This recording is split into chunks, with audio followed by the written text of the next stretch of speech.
STP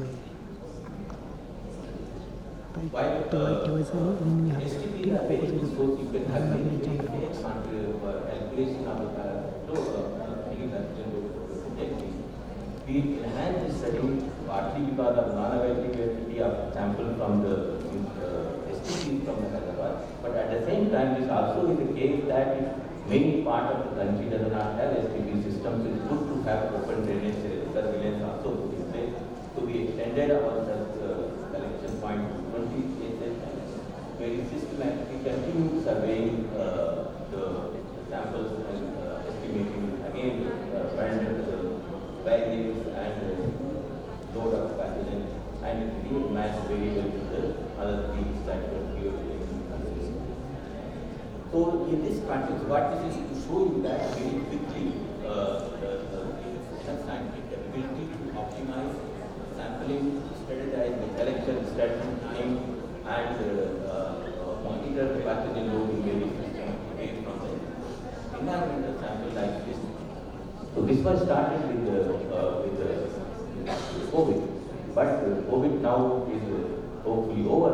But there are a large number of pathogens in future, new pathogens that can emerge, and that is how the idea of one health is emerging, that health of the these pathogens are likely going to come from the zoonotic sources. So, and the new pathogen will emerge from any one of these and then can circulate and whether they can go to different components of the environment, from animal to people and impact. So it's a good idea to keep now track of using this technology to keep monitoring the pathogen load in different contexts and then making strategies to control. So, and one of the things which is very important in this context is the microbiologist. Already I don't have to tell this gathering how important the AMR is. The only challenge that the AMR puts is that it's a very interconnected.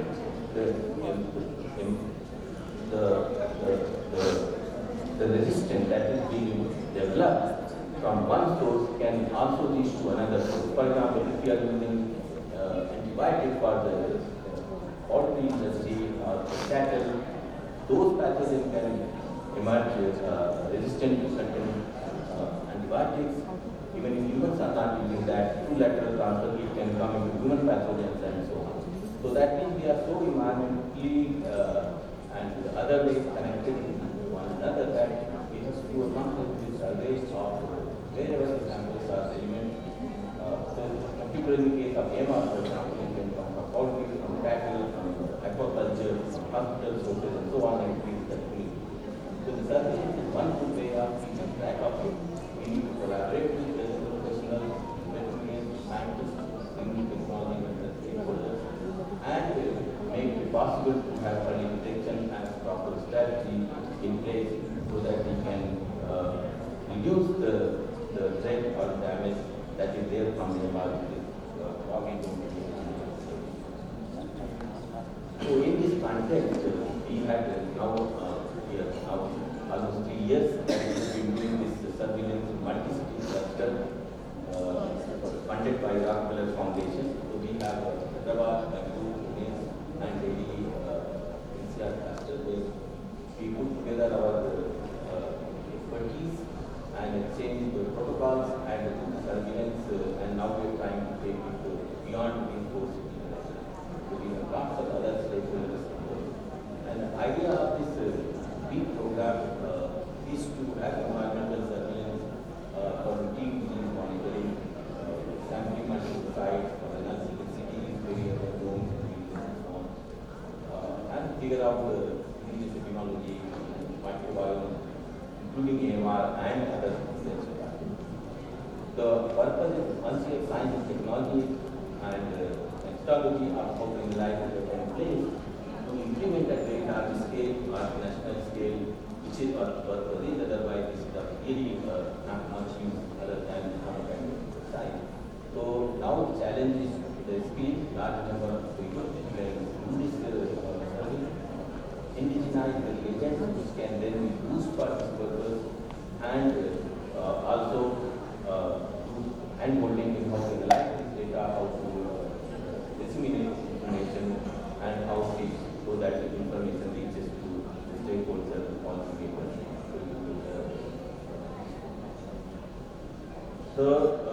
Surveillance for the public health is actually beyond practice. There are so many stakeholders involved in this that we will try to model this how can we use the policy.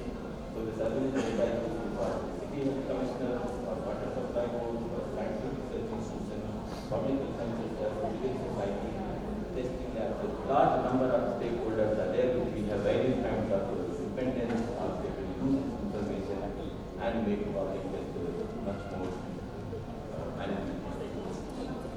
So the last slide is just to indicate that how we have been making progress and how we have reached. Idea is not only to do surveillance and publish a paper and say that we can do it and it is very good and so on.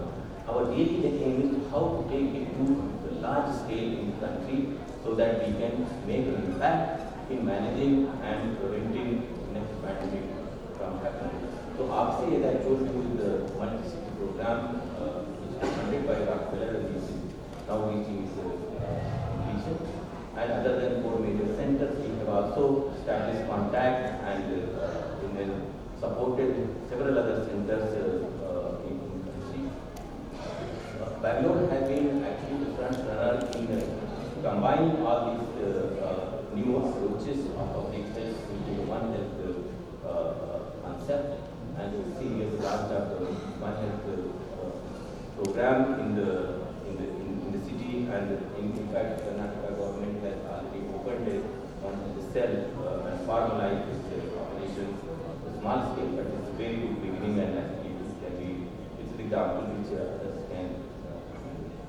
We've been interacting with the NCDC how to take this at national level. We have several meetings with the highest level in the CDC, and now we are in close interaction, sharing the protocols. They are evaluating the protocol discussion, and then hopefully in coming months the national level surveillance system through NCDC will be in place at least in certain centers all across the country, which they can be replicated and expanded through the NCDC, the national agency method.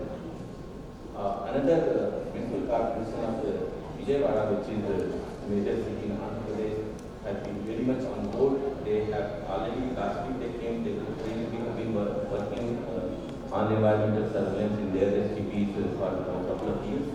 And it's very interesting to see that the whole principal department or the technical staff comes to that road, takes training for 2 days and the information, and we work together so they can independently start doing it.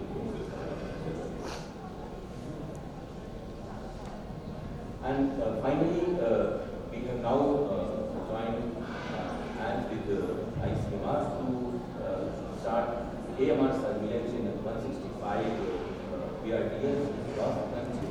And here the idea will be to carry out on a regular basis microbiology analysis, and from this analysis design assays for AMR surveillance in various BRTs. Maybe there is some core pathogen signatures that we will be looking for, and some depending upon particular region. This 2-year program will ensure how to set up AMR surveillance in these BRTs which are already in place in different parts of the country. So these are things that can get replicated and go to smaller places. And I hope that with this effort of a multi-pronged approach will convince all the government agencies. Maharashtra has already been one of the progressive states accepting technology is taking, and these are the states which should lead for other parts of the country to adopt these relatively inexpensive approaches of having a sense of what is happening in the environment. Only when you can see, you can negotiate your path in a safe way, and hopefully that will come later. And these kind of conferences are extremely important to spread the message and accelerate the implementation of these useful technology purposes. So thank you very much.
Thank you. So we will continue this session. So there will be many more panelists who will be talking mostly on wastewater surveillance. I wanted to give you an overview of the Alliance for Pathogen Surveillance Innovation, or APSI, India, which is a consortium of research, academic and clinical institutions, which was formed purely to basically have genomic surveillance of SARS-CoV-2 variant in the second wave of COVID, and then we moved on to wastewater-based surveillance. So a very quick overview of the program. This was supported by the Rockefeller Foundation, and with a award was given to the Center for Cellular and Microbiology, CCMP, in July 2021, under the leadership of Dr. Rakesh Mishra, who serves as the lead on this program with others. And the sole aim of the project then was to upscale the SARS-CoV-2 genomic surveillance and report to the government of India the variants which were then circulating at that point.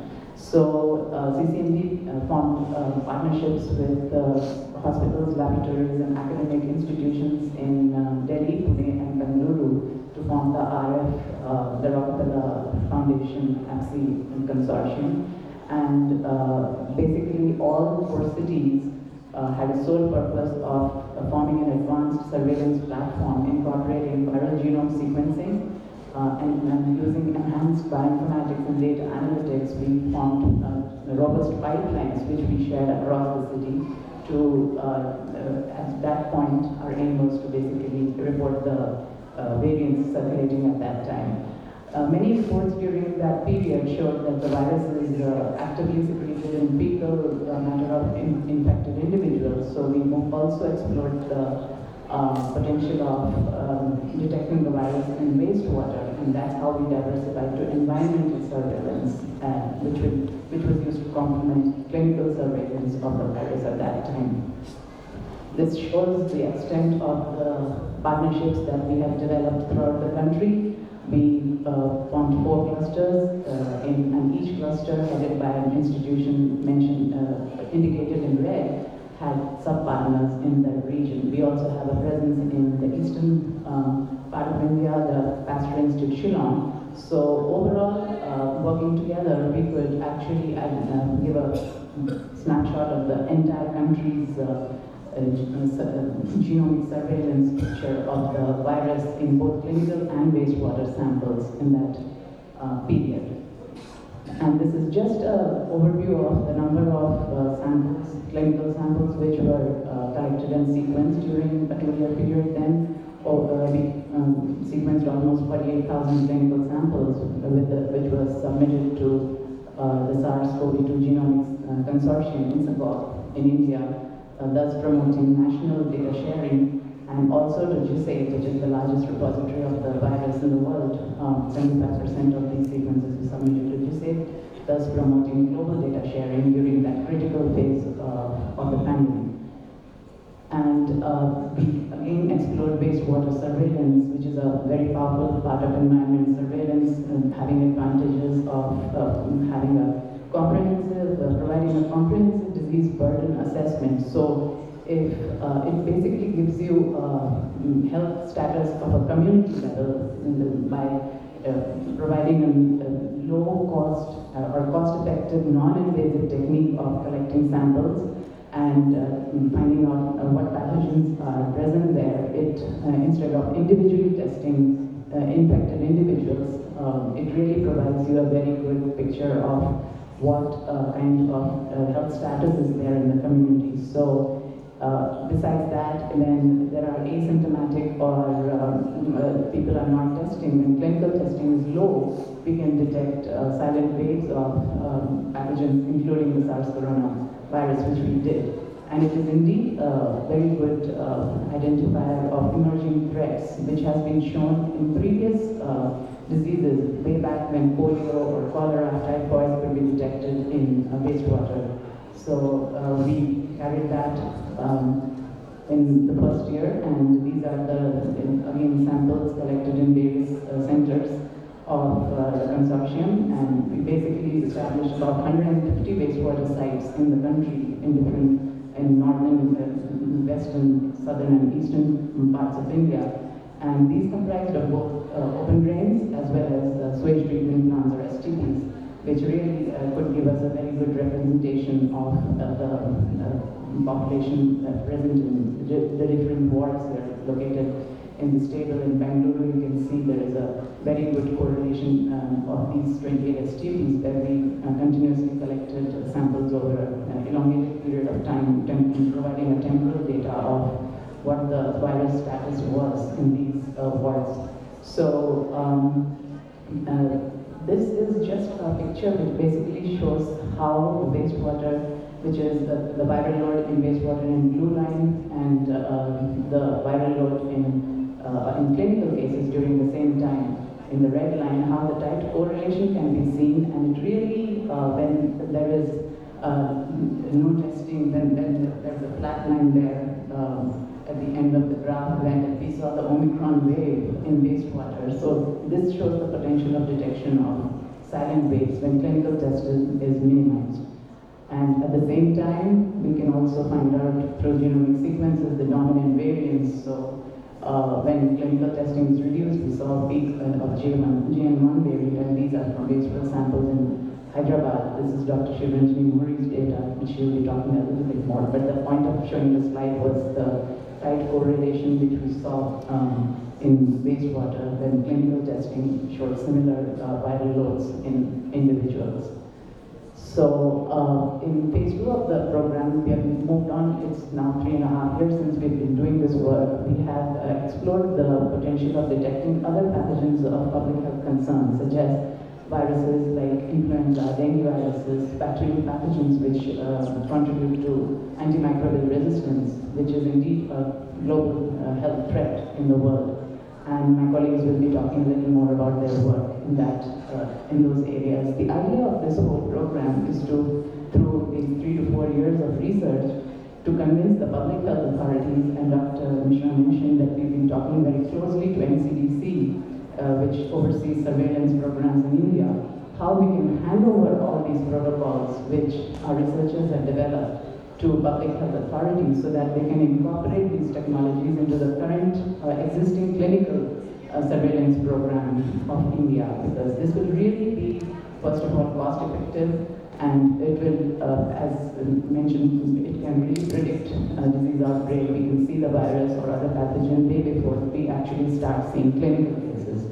So these are the different agents that the different clusters are working. We work on dengue and the respiratory syncytial viruses and even chikungunya, Zika, and the main focus was in this phase to develop also low-cost indigenous kits for pathogen detection. So the sequencing part is only for variant identification, but then we hand over these technologies to public health laboratories to conduct a continuous or sustainable surveillance program. We think that sampling methods or how to isolate the nucleic acid in the lab and eventually using cheap RT-PCR-based diagnostic kits to detect the pathogen in the wastewater sample should be good enough for having a sustainable, low-cost surveillance program in India. So we are working very closely with several companies to develop these kits, and we've been successfully validated many of them. And we have also formed very standardized protocols to detect pathogens, which we have shared on our website, and these are being also evaluated in NCDC and hopefully will be implemented in different local, regional or national scale surveillance programs. We do a lot of capacity building and training of personnel across all the cities with the idea of training them to conduct such surveillance programs in the future. And through public health outreach activities, we, again, our main aim is to, beyond APSI, to have to develop a sustainable surveillance program in India. Wastewater surveillance programs are very actively doing a lot of work in countries like the United States. They have the National Wastewater Surveillance System, NWSS, who conduct sustainably trying to detect various pathogens, diarrheal pathogens, including Mpox, which was in the news recently, even Singapore, New Zealand, many European countries adopt wastewater surveillance programs as an alternative to clinical or as a complement to clinical surveillance programs. So we hope in the coming years that this will take momentum in India as well. So these are some of the examples of kits that we have validated. We are working with several institutions and companies. There is a respiratory panel which can actually detect all three respiratory viruses in one sample. It's a multiplex kit. And we also have kits for dengue, chikungunya, and Zika viruses. These are in development, and we can tailor-make these kits based on the public health needs. So we have a platform to very quickly modify the pathogen of interest, and these kits are really we try to use all indigenous, all the ingredients of the kits are indigenously made, driving the cost down. We have several protocols for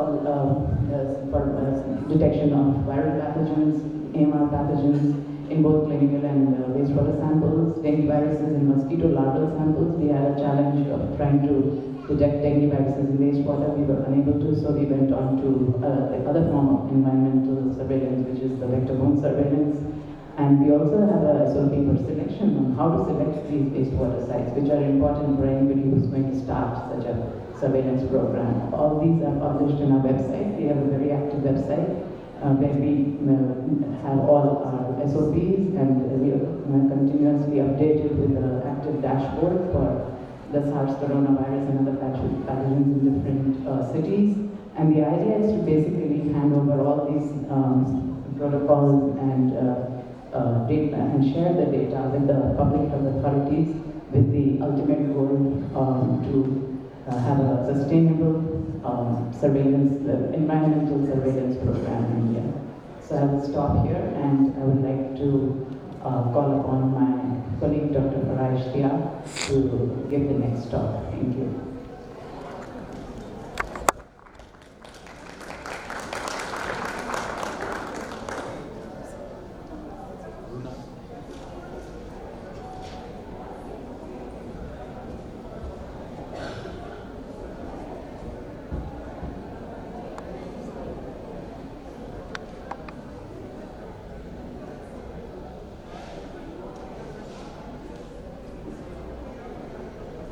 So while she is getting ready for her talk, Dr. Farah Ishtiaq is an ecologist by training, and she has worked on disease ecology for over 25 years on various systems including bird malaria and avian influenza, and now is working on mosquito population genomics and leads the wastewater surveillance in Bangalore. She is the principal scientist at the Tata Institute for Genetics and Society in Bengaluru. Thank you. Thank you, Aruna, and good afternoon, everybody. And thank you very much for having us here and giving us this opportunity to present all about wastewater surveillance. I just quickly would like to ask people in the room, especially in the back, are you still with us? Can you just show me a raise of hands that you can hear us? Are you enjoying the session? Great. And we would expect you to ask us some questions, some queries, and some future collaborations. That would be really brilliant. Okay, so you have heard all about that, what wastewater surveillance is about. I'm going to give you a little glimpse of how we have done it in Bangalore, because geography, the site, where we do this work, it really, really matters. And in the context of Bangalore, which is a city of just nearly 14 million people, we have a centralized sewage network as well, as you can see in this image here on the right, which means that if you're sampling sewage sample for any disease, for any pathogen, you're collecting data from nearly 80 to 85% of population. So when the COVID was on our heads and we were trying to figure out how many people and what's going on with the variants, we started this program back in August 2021 just to understand when it's going to be a next wave, how many people are infected, and what actually is driving this viral load in the population. So the idea was that can you use it as an epidemiological tool? Can you set up a protocol which can go deep down to understand what are the hotspots for the disease? But also, can you set up some kind of protocols using this wastewater system as a backbone for the safe water reuse, because water scarcity or water reuse is a big deal, and wastewater surveillance can play a huge role in that. This is a graph which you have seen that how we have gone through 4 different waves so far. But what very interesting thing about this information is that in the beginning of the pandemic, whenever you correlate this graph with the clinical testing, you see a perfect correlation, which means that both the things are hand in hand and they mirror the viral load and the clinical testing. But as you see now, when the clinical testing is very poor, this correlation is also getting very poor, which means that wastewater surveillance is still giving you an advance warning for 2 to 3 weeks whenever there is a new variant which is driving the infection. Now, we've been doing this across 28 sewage network step sites. We wanted to bring it down to a smaller number, something which can make it more cost effective, and we have done that, and we are just monitoring the sites, which gives you the whole city of data. And as you can see, the graph on the bottom, the 2 layers, it shows the variance you see in the wastewater is much higher number than what has ever been tested in the clinical testing, and you can see there are a lot of gaps in the clinical testing, which means that wastewater surveillance is a very good, robust surveillance system, which gives you a very good way to measure what number of people might be infected in a population. We've also done from policy to sense-making, a lot of sense-making workshops so that this can get integrated in the public healthcare system with our municipal corporation. And they have been using this data even today when you have a new variant in the population, that how, and should we be going for new masking mandate, should we be upping our vaccination and things like that. Moving forward, we are taking it up for other viral diseases like influenza. I mean, influenza is something which is vaccine preventable. A lot of children and old population, they are really suffer from it, and you can really derive vaccination based on this data because as it shows you a very good signal. You can also say when the signal for SARS-CoV-2 is up or whether it's caused by other respiratory diseases. So this kind of information is so much useful for any clinician, as you can imagine when you're looking at a patient, and if you can combine it with your clinical testing. So the idea here is that do not just look for trends in your data. You can do hot spotting. You can use this information for vaccination. You can use this information for other research and development, other kinds of methodologies which can be used, like for human papillomavirus. Can you find hotspots? Should you be vaccinating? So there's a huge power in you combining this data with what other at a community level is happening. Now, just to give you a glimpse of what Bangalore offers in terms of the sewer shed area, it has a huge water footprint, which means a lot of water gets used for agriculture. It's really, really rich in AMR and other biodiversity, and there's a huge interest in that. Are we eating the vegetables which are injected with these antimicrobial resistance genes? So we've been monitoring these sewer sheds, both the pre-processing and post-processing, and what we have seen, there's a huge kind of a reduction in the escape pathogens, but also the antimicrobial resistance genes as a result of the processing, whatever basic methodology they follow. However, you still have something like 54 classes of these genes which are very dominant, and including tetracycline, and anybody visiting in this room will know what that means. And what we also have, you can understand from this data is that what kind of connections do you see between the microbial diversity and the antimicrobial resistance genes? And looking into how the variation is following from the inlet, the site which is far, far away where this water is used for agriculture, as you can see in this graph. This is the site on the left, which is the dark blue, is the inlet where the water is not processed. But as it goes down all the way to the ground level, where is it using some seed or something grown using the same water, the levels of antimicrobial resistance have really reduced. So this information, this data is immensely useful. It can change the face of how we deal with the public healthcare in this country, where a lot of places do not have an active surveillance program. I'm going to stop here. I just wanted to give just an overview of what we're doing, and what we do is not something I do. It's a teamwork, and I have a huge number of people who are involved in this work. Both the combination of three very fantastic research institutes, but also the municipal corporation, and a team of water experts who knows the system, how the water flows through the city, and the sewage board, of course, and lots of funding. Thank you.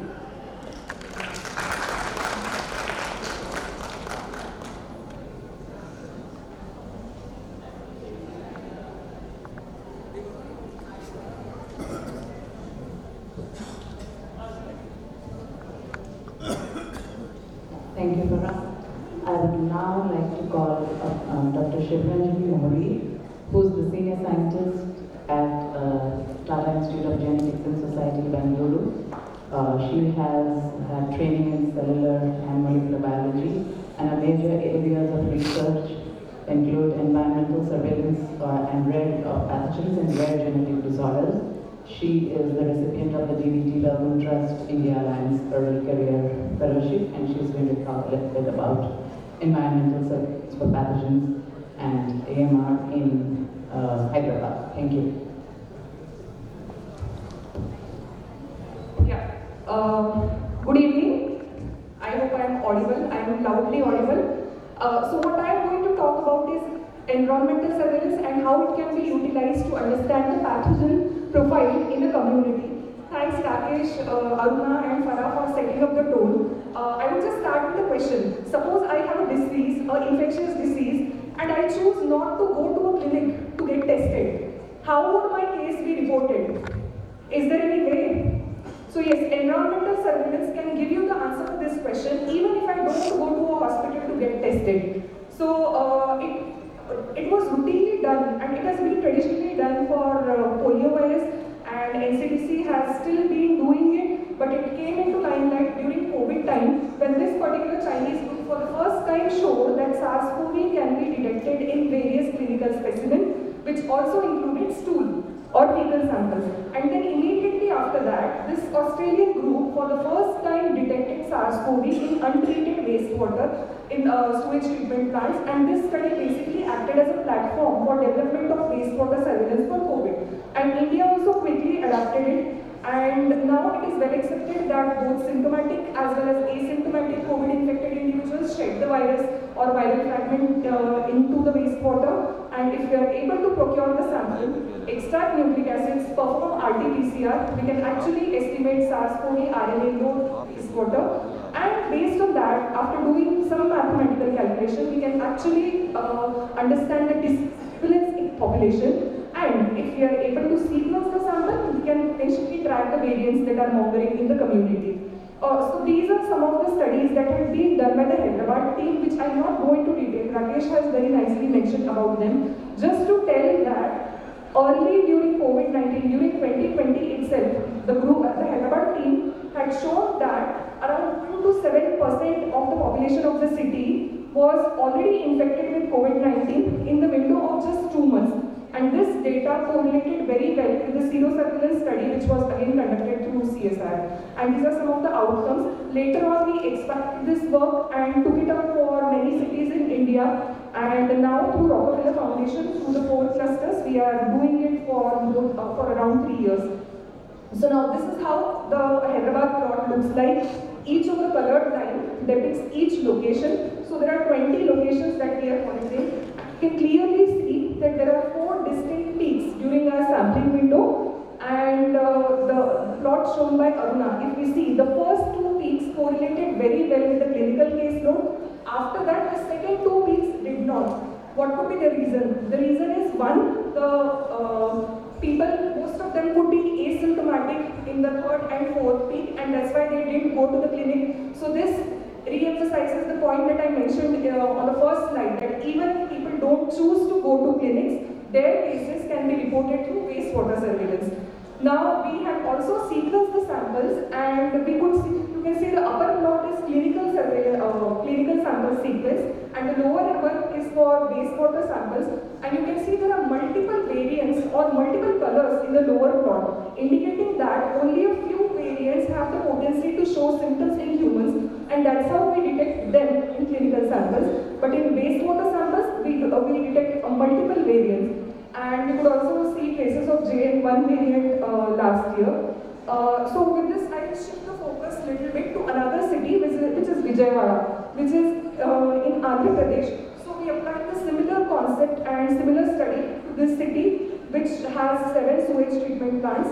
So this time we extended our study beyond SARS-CoV. So we included RSV and influenza and the subtypes of RSV and influenza. And the study involved the same protocol like I explained earlier. Only difference was in the RT-PCR we included other primers for other virus and their subtypes as well. And what we see is during the sampling window, which was in monsoon period, which was August-September 2024, we could detect all the three viruses together in the same samples, and we could also detect multiple subtypes of influenza as well in the samples. And now if we see these temporal plots which are on the top, we can actually compare the load of each of these viruses in the same sample, and what we see is SARS-CoV load is more in wastewater as compared to the other two viruses. And later we also calculated the number of individuals shedding SARS-CoV and influenza in the wastewater. This is for Vijayawada city. Now I shift gears to antimicrobial resistance. So what is antimicrobial resistance? We all know, the audience knows. But why do we study it? So WHO has declared AMR as one of the top 10 global public health threats. And there was a very nice study published in the year 2022 which estimated that in the year 2019, around 1.27 million deaths were specifically attributed to bacterial AMR.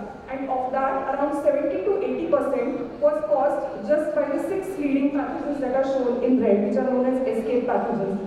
Then, by 2050, if appropriate measures are not taken, annual death toll of 10 million would be attributed to AMR. And India being the most populous country, we would contribute to 20% of this number, which is 2 million. So the burden is huge, and it's important that we understand what is AMR and how is its geographical distribution across locations.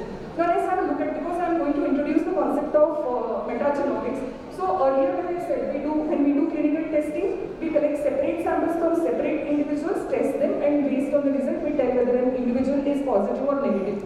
Now, for SARS-CoV and RSV data, what we did was we collected one wastewater sample which has contribution from multiple individuals. Now, in metagenomics, the same one wastewater sample can be utilized to analyze a broad spectrum of pathogen and the genomes of those pathogens. So we applied this principle again to the city of Hyderabad, collected 70 samples from open drains that received influx from diverse sectors that are mentioned here, and then upon processing, what we did was shotgun metagenomic sequencing, and we asked a certain questions, because genomics data is huge. Unless we have specific questions, we can get lost in the data. So we asked 4 broad questions with respect to AMR. The first one, since it was a genomics data, which AMR genes or ARGs are seen in the city across these 17 locations?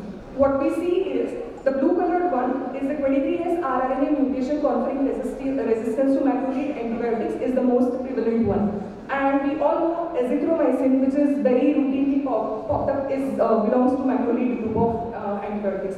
Now these are the top 5 genes. Then of course, because the gene belongs to macrolide drug class, so the class that has gained resistance is also macrolide, followed by aminoglycoside, and then tetracycline, then lymphosamide and so. So the next obvious question was which pathogen are these ARGs or antimicrobial resistance genes? And what we see is the pathogen profile is very diverse. It is probably dependent on the location and the characteristics of the location.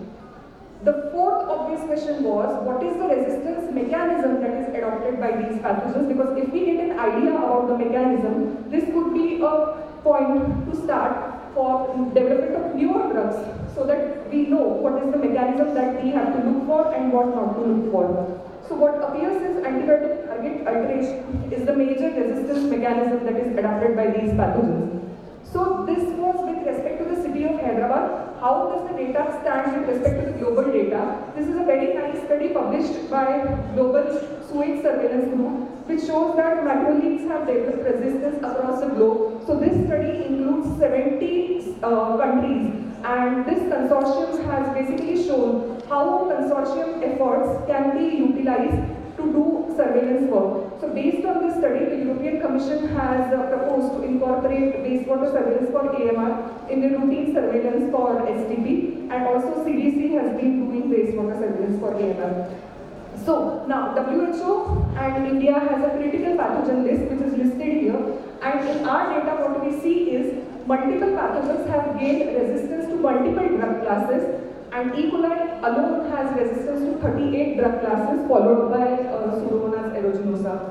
Then this is the city map in which we have plotted coordinates, and we see a positive correlation between the number of hospitals in 2-kilometer radius of the sampling site along with the ARO load. So, and in the interest of time, I'm just going to skip what is the significance because we have been hearing it in the earlier talks as well. Just as the last or second last slide. So this was what we had done. Our aim is to pass on the information and build capacity for surveillance. So we conduct routine workshops. So this is from 2 workshops that we had recently conducted. One was catering to clinicians, PhD students, researchers and healthcare personnel. And so we have got more than 150 applications, selected around 14 candidates and gave them hands-on training. So second one was to the municipal corporation people who were from Vijayawada, and recently last week only we had the workshop. So this is the protocol that Aruna had shown, and with this I would like to thank you all for your patience, and if somebody wants to discuss something or ask any questions. Thank you.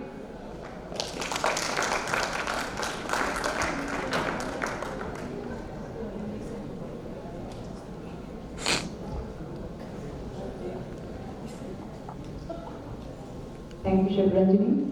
Now I would like to call Dr. Madhavi Joshi, who's the Joint Director of GBRC. She is a biotechnologist by training with over 19 years of experience in translational and biotechnology. Areas of research interest include One Health and MX Technologies. Thank you.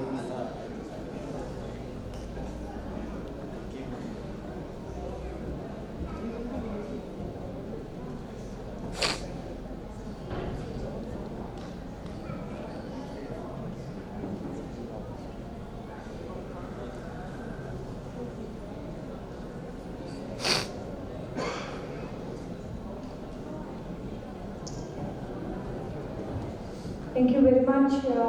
At the outset, I would want to thank Dr. Karyakarte, the entire organizing team of this microcon conference, Pune Knowledge Cluster, and all the friends who are sitting here. I think all the champions of environmental surveillance are present today in this room. And I was really curious that how come Dr. Karyakarte, in the conference of the medical microbiologists, decided to do a session on environmental surveillance, which is kind of still, into the research labs. But this is a very good opportunity where we will be able to pitch the idea of environmental surveillance to, the microbiologists, the medical microbiologists, and the public health experts present today. And that's why I thought of, giving you some stories, because I represent GBRC, which is the Autonomous Research Center under the Department of Science and Technology, Government of Gujarat. And what in the state of Gujarat we are trying to do as far as environmental surveillance is concerned for the public health actions. So, probably some of the prompts in the ChatGPT didn't work well, but what I wanted to show you over a picture is how the wastewater or our sewage network is equivalent to the blood vessels or the blood circulatory systems in our body. Whenever we are ill, doctors would recommend us to do some blood test. Why? Because it is a homogeneous representation of what is going on in one's body. So similarly, when you look at the sewage network, it very clearly depicts what is going on at a community level. So typically, it is a network which can reflect on the community health, and we can take the advantage of this network, and that is why, the environmental surveillance is very, very important, as all the previous speakers spoke about it. So this is the slide, and I think everybody in this particular panel tried to talk about, including Shivranjani or Dr. Aruna, that when we are talking about any cases, the bottom of the pyramid represents all the infected people, in a particular epidemic or pandemic. Here it is a case taken only for the SARS-CoV-2. Then when you do the diagnostic test like rapid test or RT-PCR, you end up finding, couple of them who are actually reaching to the clinic, as Dr. Shivranjani rightly mentioned about it.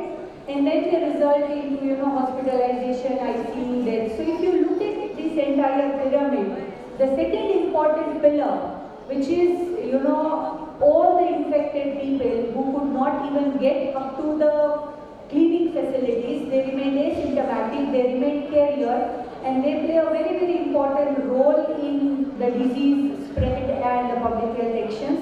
They get captured with the environmental surveillance data. So the early evidence, as Dr. Rakesh Mishra rightly talked in his slide, that when the COVID-19 pandemic came, we were all trying to see that what can be done with the sewage. And I'm dead sure that everybody was so busy doing the clinical cases, and so were we doing clinical cases. We didn't pay a lot of attention to wastewater surveillance. Very initially, I'm talking about early 2020s.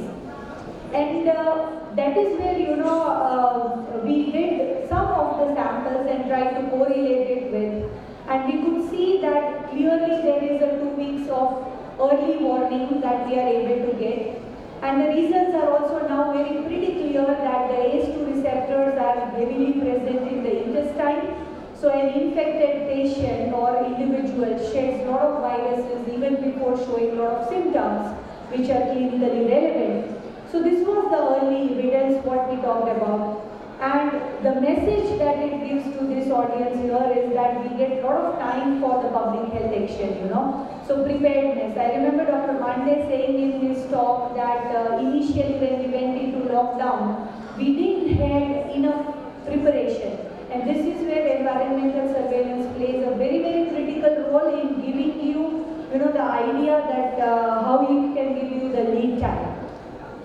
Second important thing is, during the COVID pandemic, when we were having different waves, as you can very clearly see that this is the data from Ahmedabad, and at certain point of time, you see that the orange line, which represents the active clinical cases, versus the blue line that represents copies the RNA that we are detecting in the wastewater of the SARS-CoV-2. We stopped actually reporting cases at certain number of times.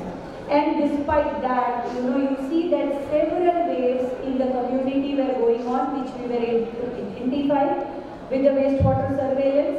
And not only that, so what I want to convey here is that this becomes then the trusted tool in absence of the clinical data. So when you do not have a lot of clinical testing going on, with a very minimum number of the samples that you test across the city, you could actually look into what is going on in the community. Beyond that, I think, slowly we all ventured into the metagenomics.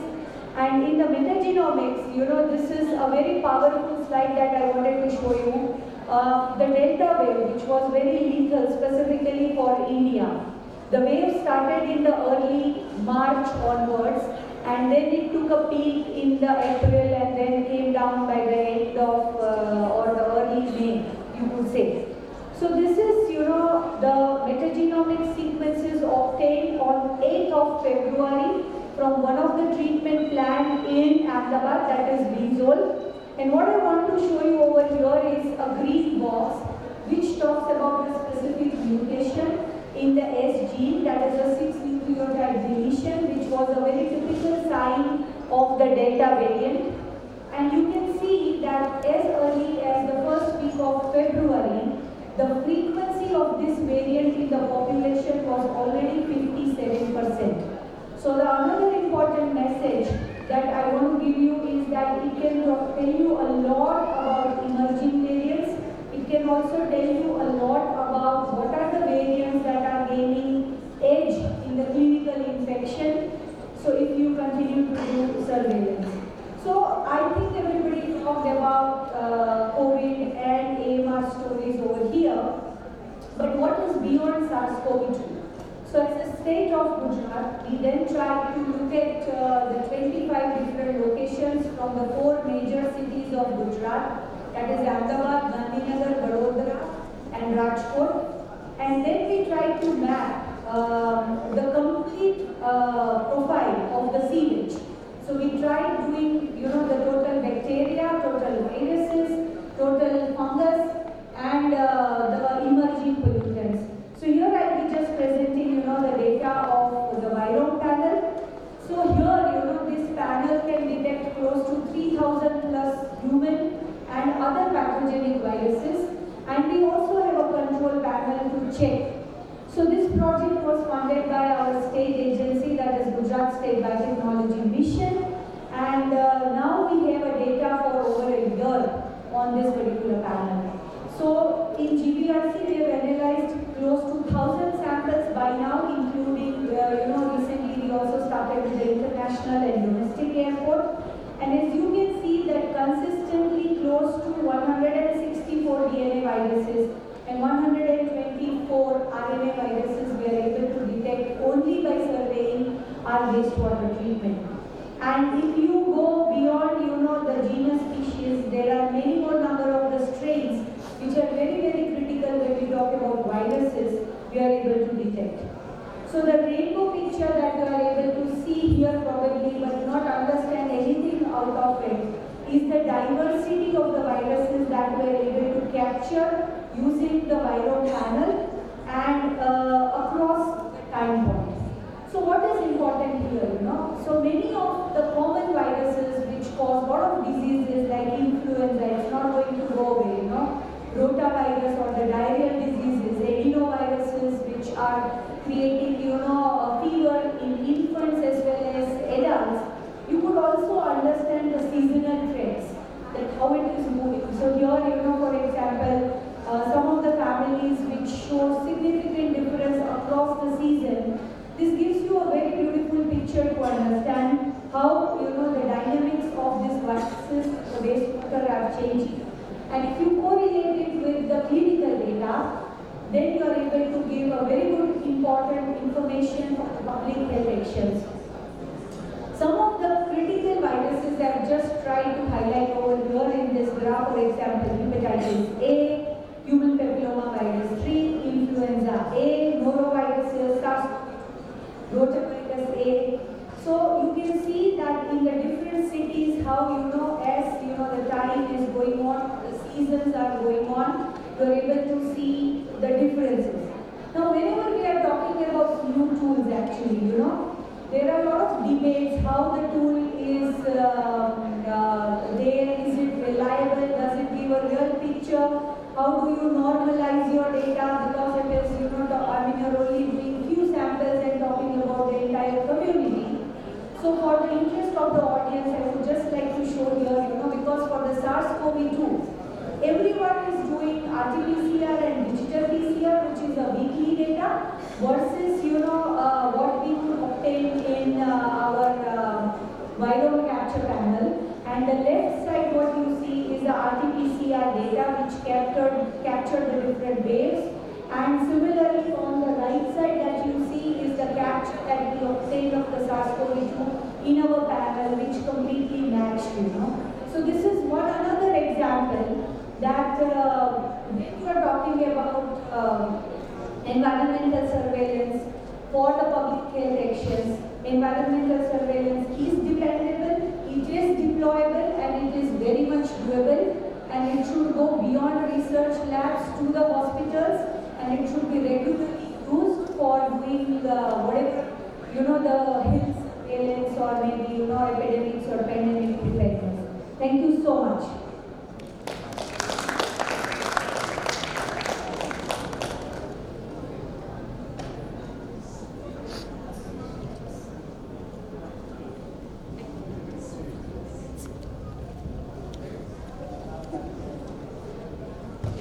Thank you, Dr. Madhavi. So the last speaker of this session is Dr. Rakesh.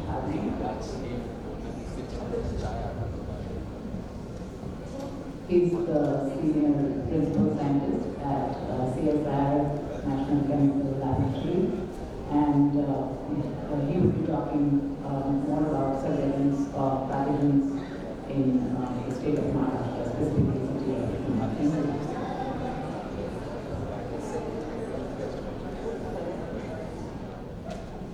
Thank you.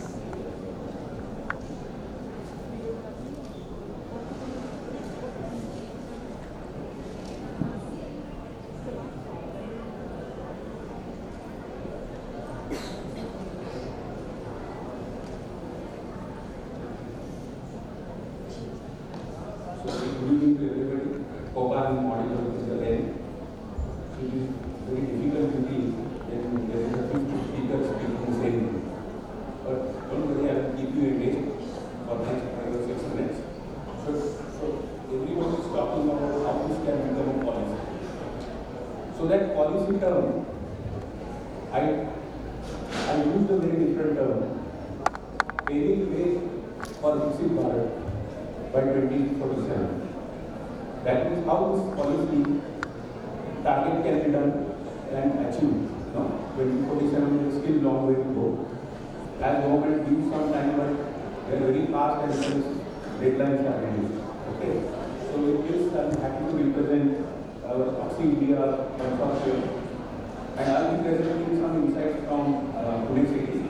Although Dr. Shekhar is sitting here and he was then part of BJGMC, who also supported us for Maharashtra Sewage Surveillance program. But since data is huge and project is not covered, I do not include in today's presentation. So wastewater surveillance can be used not only for pathogen tracking, but also to track different pharmaceutical compounds, antibiotics, illicit drugs, toxic chemicals, and so on. So it's not a new science, it's an old science with new modern flavor. That is, genomics has been a new flavor added into this. So especially when you know SARS-CoV came as a very huge surprise to the whole world. And the biggest problem was for low to middle income countries, including India. You know that there was a huge tool for testing and all these stuff. So already polio surveillance and few ethnic viruses surveillance was successfully done using wastewater globally. So we just repurposed it for SARS-CoV and we were quite successful. This is a small grant which we received from SERB just when lockdown started, and we had no protocol in place because this was kind of a new thing for us. But with kind support from CCMB Hyderabad, Dr. Rakesh Mishra is already sitting, we were confident enough to take this challenge, and by the time we standardized the procedures by November 2019, we suddenly saw a spike in December, the wastewater, December 2020, December 2019. So that surprise is how come, what is happening? After that, every December is being surprised. At the end of December, we see spikes in the wastewater in all 4 cities. Because it's mostly related to COVID, winter, flu, and other things. So we were able to successfully detect something which was called double mutant that time. Delta was officially named. However, although Delta was not detected prior to March 2021, we could see some novel mutations which were not mapped into any previous lineages of SARS-CoV. So we waited, and when this was announced officially as the Delta, then we could see that Delta sequence was already there by before 2 months. That is somewhere around Jan 2021. So with the help of CSR, and DSC, we got interesting publicity as well. But we wanted to expand beyond that. So our Pune data we presented in front of then SPC and Mr. Farah, and with time permission we were granted all 10 species in the city. So then the issue came about funding. So Professor Shashidhara was there, and we were not with all 4 cities surveillance, where PKC Pune Cluster in Pune, they play a very important role in getting permissions and sampling. A lot of it was not so straightforward in sampling with STP, like what we heard in Madhavi was not so easy. And then we also look down the line that how we can use this classical science for other viral pathogens in influenza, and we were quite successful. And obviously, AMR is the favorite of every microbiologist or biologist these days. So what are our achievements in the day? Now since Tata is sitting in front of us, the head man of India, our work seems to be very, in front of his contribution, which is really phenomenal. So we reported Delta, Omicron, STD and other variants in the Pune wastewater samples before they were reported in clinical cases. Also, one interesting study we did on NCL campus itself, whether you can use this science to alert the people staying on the campus. Very successfully we could show. Data may have appeared a little bit less, a little bit slow in the campus because we had a COVID monitoring committee in NCL. So whichever cases were reported, they should be officially reported. So we had clinical data and cases data, and we had wastewater data. We saw that data came almost 50 days late on the campus. It's because the NCL campus you can see is very close kind of campus, staggered and staggered. But it was not in Omicron. It came right away when it was seen in Pune, in city STPs and also in the cases. So it depends, all depends on the which lineage is slow moving or fast transmission. So again the new journey started with Rockefeller Foundation and all the friends from all parts of the country sitting there. And this is the standard methodology we follow, no surprise. Very typical, but we means handling, working with wastewater is not a challenge. It's a very difficult system. You need to concentrate the virus, and it takes a lot of time. Unlike clinical samples where you have a pathogen in a dominator. And then analysis is also very tricky with the which method you are using. And another thing was that how this data will be useful for our health authorities sitting in the municipal corporation. So that also we started reporting almost a weekly or fortnightly basis. But still we were not seeing so much response from that side. And by then I did not met Dr. Karyakarte. We were only listening to his Times of India early morning headlines that this is coming, that is coming. But we were looking for the opportunity how we can use this wastewater data, and somebody needs to endorse this data. And it's not better than any clinician who can endorse our data. Then so this slide indicates how Omicron, how wastewater surveillance was used to be detecting first third wave what in India we call Omicron wave. And also you can see something written ahead, that is silent wave. This is what I said just before the opening session of this panel. Cases are not, active cases are not there. But people are suffering certain symptoms like this. But wastewater shows you the spike.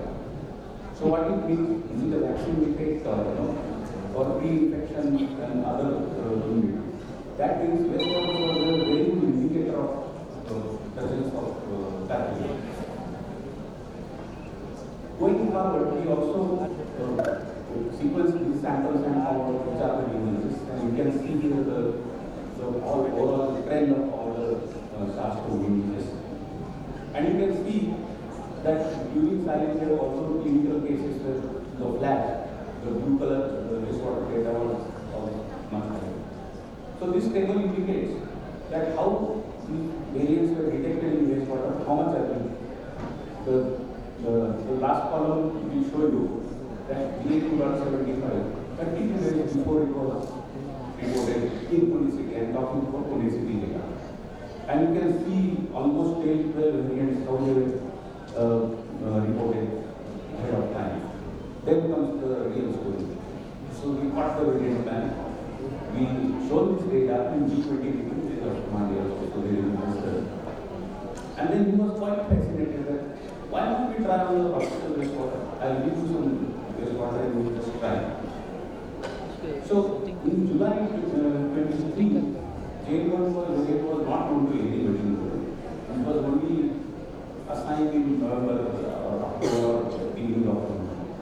When it was assigned, we went retrospectively, that means we went back and reanalyzed the data. We found that jail was where its signals were there. So that is how one can use this data, and we inform immediately to the department here. And now we've shown that this is there already. Now over to the initiatives and hospitalization. Look at that. So this is how wastewater data is going to complement the existing clinical surveillance. It is not the standalone. It is going to complement existing surveillance system in a very advanced mode, early detection mode. Nothing great than such a technique, right? And also you can see here from Sassoon Hospital where we reported going forward, then wastewater surveillance somehow for SARS-CoV somehow got reduced globally. But we didn't stop. We still went further. And we saw that the KT signals were also detected in institute and hospital wastewater. In fact, hospital wastewater little bit early. So this is another indication that instead of STPs, can you focus on hospital wastewater only or drains only? Because people will be coming there, visiting toilets, and also multiple ways you could be instead of sampling whole city, because you want to catch something early. Yeah, so with these efforts, WHO has so with these all data, with the Pune Knowledge Cluster, we made a dashboard, and now this dashboard is already in the live from more than 2 years by now. Anybody can see what is the status of SARS-CoV virus, and also other viruses are also now slowly we are ready. Soon we will be coming up with wastewater AMR dashboard, which will also again complement with ICMR or NCDC clinical AMR data. Now this is going little forward that we could also see influenza A, especially H1N1, H3N2, RSV, and how that dynamics was there when SARS-CoV was there. No? Something is going up, something is going on down. So this study is just accepted in food and environmental level, which will come online soon. So what are the outcomes? We have a real-time dashboard. WHO has taken the concern. Now there are 2 dashboards from India, one from Pune and one from Gujarat, Dr. Madhavi, and a couple of communications that are part of academics. And most importantly, public officials were informed, including Maharashtra COVID task force, where kindly Dr. Karyakarte was our first postmaster, I would say. And that really, I got a feedback from that this data was really helpful for their sake. So very quickly going to AMR, that is the first word now, and it seems to be the issue to tackle. So we followed 2 different approaches. One is uncultured waste, just clean water, extract totally short-term sequence and see what is there. And another very favorite of clinical microbiologists, that is culture waste. We'll see what it is going on. So when we wastewater metabolism DNA was sequentially analyzed for who are there, which AMR things are there, whether metal resistance things are driving this AMR, and also AMR host identification, and let's see whether in particular any season AMR gets up, older. You can see this data is from Pune city, and what we saw very striking that at taxonomy level, who are they? Are there only entire person? But at AMR gene level, there was very striking difference that you could see that multi-drug resistant bacteria, that is MDR, was dominating in the wastewater metabolism data in that one year. And especially we found that during winter season AMR goes up. No surprise that people are coughing, sneezing and all that, so they will do it. cultural part, we just started doing this and focused on very classical pathogen, that is E. coli, very favorite of any microbiologist. But not much known about the antibiotic resistance genes present in E. coli in the wastewater and clinical scenario. Are they same? Are they different? Different questions can be asked. So what we found that we isolated wastewater E. coli from wastewater samples. We profiled for various different antibiotic resistant genes, including carbotin antibiotics. And also we characterize them using different phenotypic analysis tools. And we also compared, you can see on the right hand side, the image here, we have put our data, we prepared a matrix using our data that we this database. And also 11 studies from India from clinical scenario, where they are very similar work with E. coli. So we wanted to see wastewater E. coli and clinical E. coli antibiotic resistance patterns are matching or not.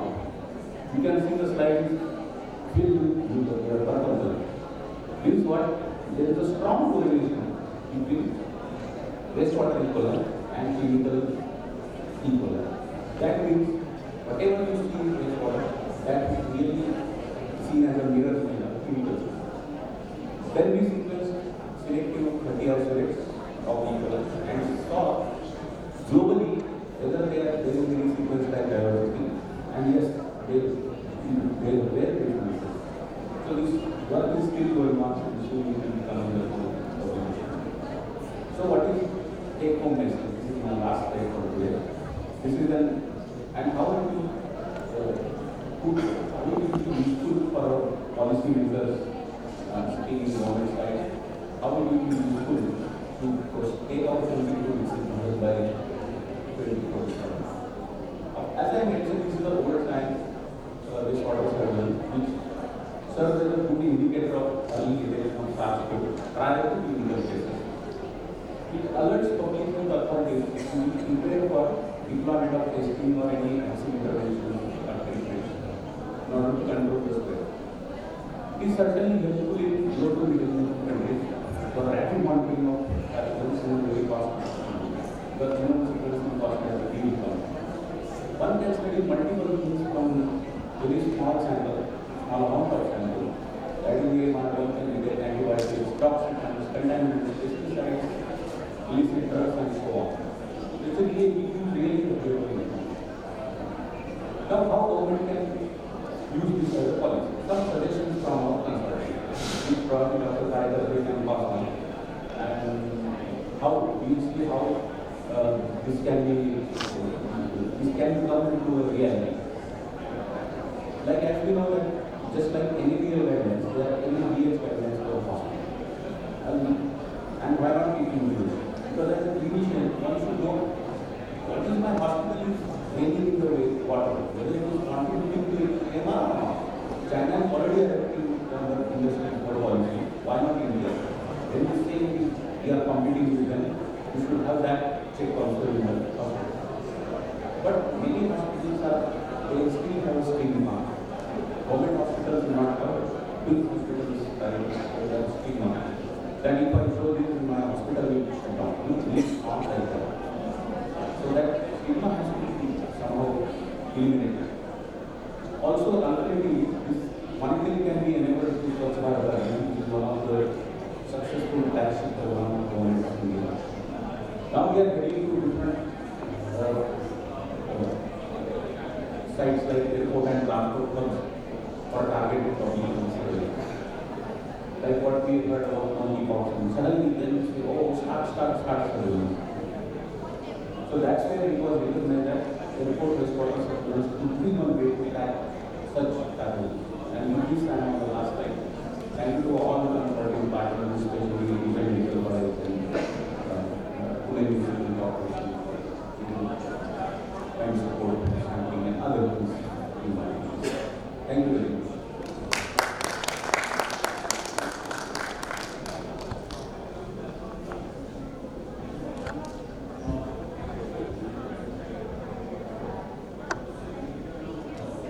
Thank you very much for coming. It was nice to close with Pune City's wastewater surveillance data as something is being organized in Pune. Again, thank you so much for the opportunity. I hope by presenting case studies and data from several cities in India, we could convince you that environmental surveillance, especially wastewater surveillance, is pretty important to predict things are against the complement to chemical surveillance. We do have some brochures of the APSI consortium at the registration. If people have any further questions or would like to collaborate, we are always seeking clinical partners, so that will be welcome. And if you have any questions, we are open to questions. Otherwise, thank you again very much. And now, we hand over the podium to Madhavi. Thank you, Aruna. Thank you to the entire team for introducing such an innovative tool to our audience. As we come to the conclusion, I now request Dr. Karyakarte sir to kindly come on the dais and felicitate our speakers. Dr. Rakesh Mishra sir.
Thank you.